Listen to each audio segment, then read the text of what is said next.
There is nothing a cooperative cannot do. A cooperative only means people collectively run. For example, power generation and distribution. I have said, I used to be the chairman of the Gujarat Electricity Board when I was young. I have come to the conclusion electricity boards are through. They cannot function properly anymore. And I have advocated, why not have rural electric co-ops like in the United States? In other words, in a village, the electricity board puts only 1 meter and tells the village, now here is power, you take it, distribute it and collect the money. You have to pay me on this meter. If you don't pay me, I will disconnect.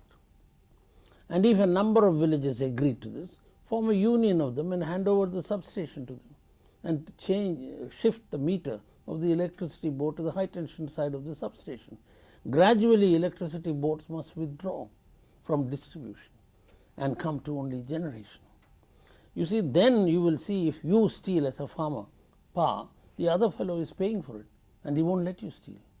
Also, your own code of conduct, while it will allow you to steal from a thing called government, will not allow you to steal from your neighbor. Therefore, decentralize. You know, Gujarat Electricity Board had something like 60,000 employees. How do you manage them under the present labor laws? It's not possible. So withdraw. Okay, and what do you hope for the future, like in the next 50 years as India? Like, has it really matured as a republic, India? It hasn't matured as a democracy. Because to mature as a democracy, you must have a plurality of democratic structures on which the foundations of India rest. And we have not created them. Now, it may surprise you to know that I have been to Pakistan at their request to discuss with them, and I have never been treated with greater kindness, greater generosity, greater respect than I was treated in Islamabad. They want to work with us.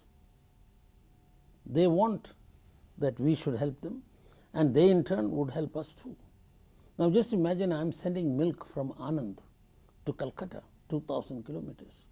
What prevents me from sending milk from Amritsar to Lahore, just across the border? Milk price in Pakistan is 25 rupees a litre. So, there are many commonalities, and I think the best way to make friendship is first to encourage trade between the two. We take what they can give us cheaper than we can produce, they take what we can give. We help them in many ways. Now, for example, I am the chairman appointed by the President of Sri Lanka as the chairman of the Kiria Milk Industries company, of which at her request NDDB has taken 51% shares and government of Sri Lanka 49%. And my commitment to the President is to make that country self-sufficient in milk in a period of 10 years. Now, of course, as soon as you talk about this, you make enemies. Those who are importers of milk powder, countries that are exporters, they don't like all this. It's one thing Kurien making India self-sufficient, but if he goes and preaches this doctrine in the rest of the country, the rest of the Asia or Africa, it's terrible. I have been asked to help Kenya, Uganda, Ethiopia. Many of them come here to see what we have done and whether they cannot imitate us and whether we cannot help them. In fact, in Sri Lanka, I have agreed to make the country self-sufficient in a period of 10 years, and it will cost about 60 crores of rupees. And I went to the extent of telling the the President of Sri Lanka, after obtaining the approval of my government, that I will give her 60 crores of rupees as a gift to make that country self-sufficient. Now, then she said, how shall I repay this to you? I said, you don't have to repay, madam. You will find later on there is somebody down the road who needs your help. Give him that help.